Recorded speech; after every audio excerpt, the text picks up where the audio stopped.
Well, Lee Rainboth, it's such a pleasure to be here with you today. Thank you for spending some time with us. Thanks for having me.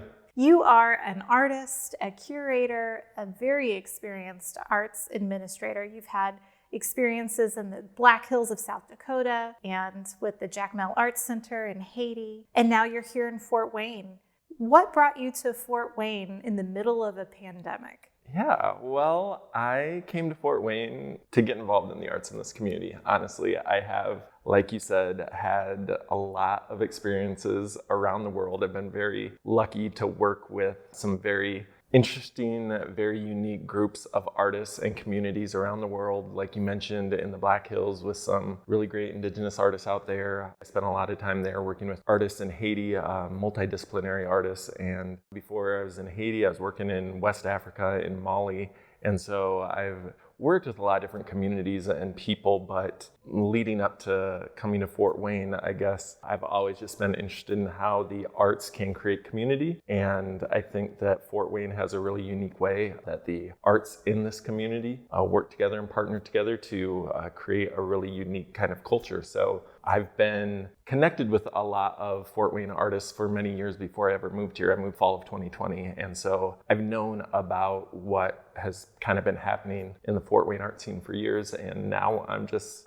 enjoying being a part of it myself. Well, it's been really fun to see some of the work that you've brought into the world of the Fort Wayne Dance Collective, which you now run as executive director of our Fort Wayne Dance Collective. Can you tell us a little bit about your experiences at Dance Collective and how you're bringing in different cultural influences that have inspired you as an artist? Well, the experience so far at Fort Wayne Dance Collective has been really amazing. I've really enjoyed getting involved with all the diverse programming that we offer at the Dance Collective, and also bringing my own experience and connections to it so that we have been able to expand a little bit and partner with some new groups. But, you know, the whole core of what the Dance Collective is all about is about making dance and the arts available for absolutely everybody, and also using the arts to connect people across identities, across beliefs, across cultures. And so it's been fun being able to bring some of my own background to that programming and be able to connect some of the artists I worked with in Haiti, for example. Brought them in for a show last year for our Halloween show, and was able to collaborate and have them choreograph with some of the local Fort Wayne artists. And that was really incredible. And we've got some really cool things coming up in the future too, that we're gonna be working with other multicultural groups that we're bringing in from different places to really bring sort of a different perspective into this community, but also always do it in a way where the guest artists that we bring are able to collaborate and inform with the local artists, so that it can really grow their experience as well and push them as artists to create new things, and also just to tell different stories through the art that they're producing. One of the things that I so admire about the Fort Wayne Dance Collective is the component of your mission, which is to inspire people through rhythm and movement. And you've described some of the programs where you are empowering people who share their dance from a multicultural perspective and bring that to our community. And that's one of the beautiful things that Dance Collective does. Can you tell us a little bit about what that mission looks like on a day-to-day basis? Yeah, absolutely. On a day-to-day basis at the Fort Wayne Dance Collective, we try to create programs that reach out to people within this community who maybe didn't think they had access to the arts in general. Dance and the arts overall can be sort of this thing that people feel like they can't really access, that it's only for a certain group of the population. If you can't describe a painting with a master's in art history, then people are kind of intimidated to even, go into a museum, or, if you don't understand all of the intricacies of ballet when you watch the Nutcracker, people are kind of intimidated and feel like they don't really have access even to understand or experience the arts. So what we try to do with the Dance Collective is really make it so that it's not so intimidating, so that we kind of break down those walls and those barriers that people feel have been built up to sort of create this environment where they don't feel they can't experience the arts. So every day through our programming, whether that's our on-site classes that we hold in our location here on the arts campus, or whether it's through our outreach programs that we do in local schools, or with local groups that work with diverse abilities, or within the healthcare system, all these different outreach programs that we have, we try to make sure that people understand that the arts are for them and that they do have a place where they can belong in the arts. And we see that every day with the students and the individuals who participate in our programs, where many of them, prior to getting involved, they didn't really feel like maybe they didn't have a voice or a platform for them to share their stories.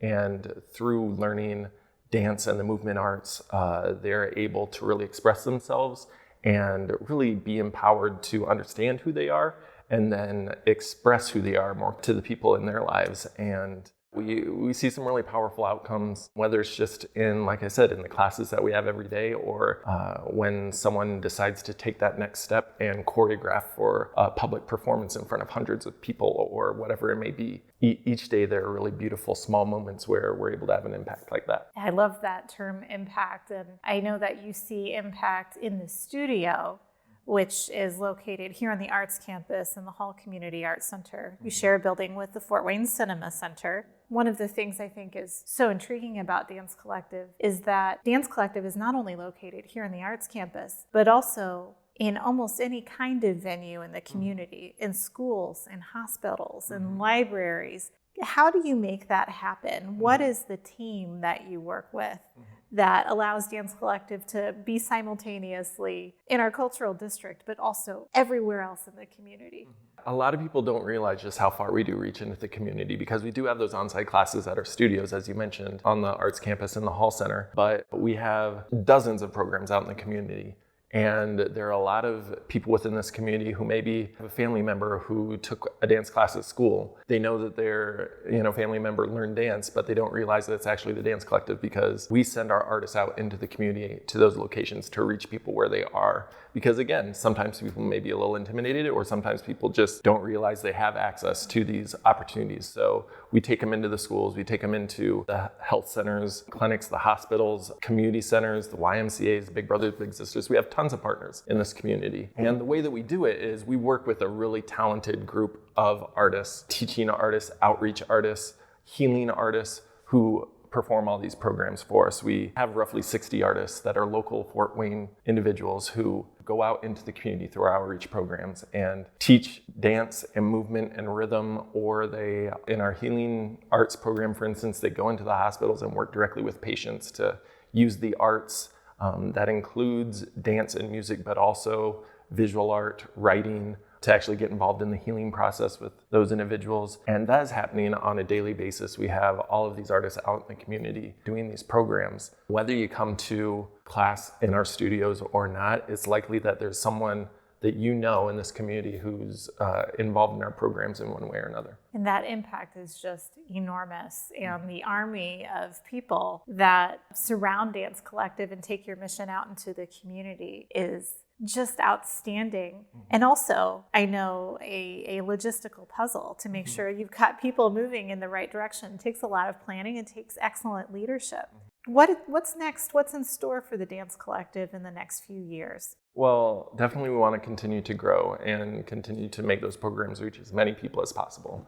One thing we would really like to do is, because we do work with so many incredible artists who are here locally, we want to continue to create as many opportunities for them as possible to continue to not just share their art and express themselves, but also make some income. And we're really fortunate through the support that we have in this community and the partnerships that we have with these different locations, that we are able to provide some payable work to these artists. A lot of artists get into the art world thinking that, if they don't, sell a painting or get hired for a professional dance company or whatever, that they might not be able to make an income. But there are so many other ways to use your art to make an impact in people's lives. And we're really fortunate that over the years, we've built up the system where we can offer that to a lot of artists. And yet, again, those artists are so talented that sometimes we feel like this local community doesn't realize what an incredible resource they are. We also want the community to be able to see them when we do put on our public performances, to come out and watch them actually choreograph and perform and dance and share their art in that way as well. So we want to continue to grow. We want to continue to find new partnerships. We just want people to experience the joy of dance, whether it's coming to a show, come into class, even if you think you're not a dancer, our artists really know how to make it accessible to everyone, no matter what experience level you have, no matter what age you are, no matter where you come from or who you are. So yeah, we just want people to see what we do and think, I could do that, or I could give that a try. That looks like fun. And maybe this really is for me. So the more people that are able to click onto that and give it a try and understand just how much power and joy there is in this art form, then that's really all we want. Lee Rainboth, Executive Director of the Fort Wayne Dance Collective, artist, curator, arts administrator, multicultural asset in our community. Thank you very much for your leadership and all that you're investing here in Fort Wayne and in our arts and cultural scene. Yeah, thank you, Susan. Thanks to Arts United for all that they do to help our artistic community, and thanks for having me today.